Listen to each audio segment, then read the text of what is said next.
right now. I hope everything is well. I am King Lawrence, and today I am going to show you how to prepare the quickest and easiest way to make a pizza at the comfort of your home. Of course, using our very own salad master. We'll be using the world's famous food processor and the electric skillet.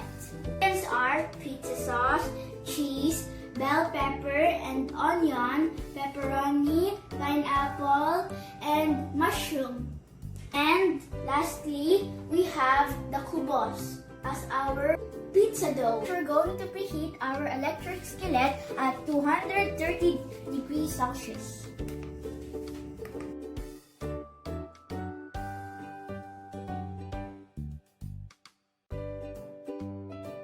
There we have it. Waiting for the electric skillet to be fully preheated, we will now assemble our pizza. I'll put the pizza sauce all over the Khubooz. We'll need the cheese, but first we need to shred it using comb number 1.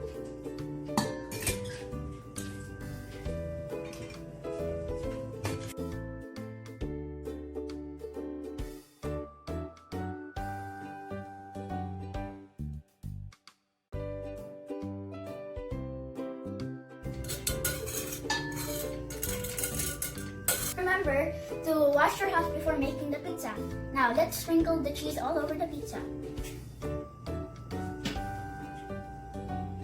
Guys, you can use any other toppings, but for now I chose cheddar cheese.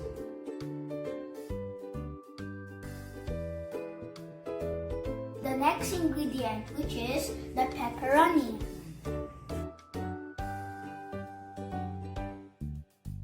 Next ingredient, which is the pineapple.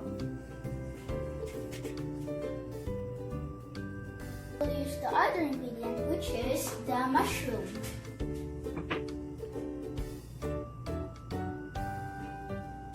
And now we will use the onions and bell pepper.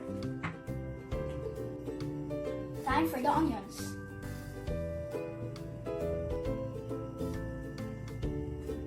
Okay, now our skillet is fully preheated. We will now test it by sprinkling water. If you see some dancing water, that means that your skillet is already fully preheated. Now let's put the pizza.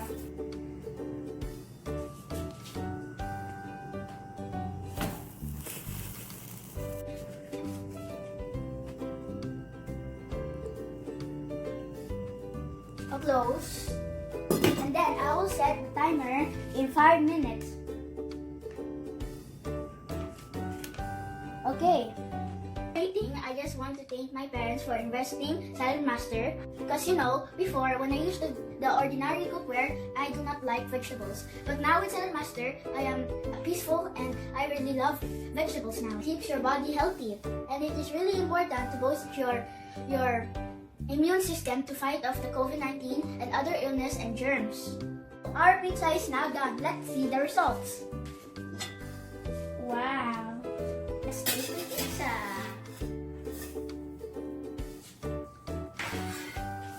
Yum!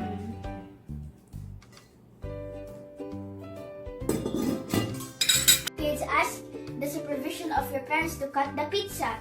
Now let's dig in. Yum! Kuya! Pizza's ready!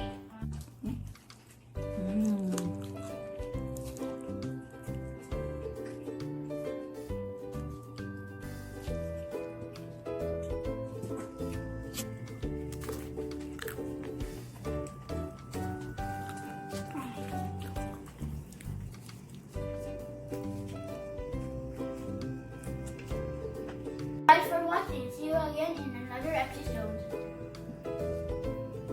Bye!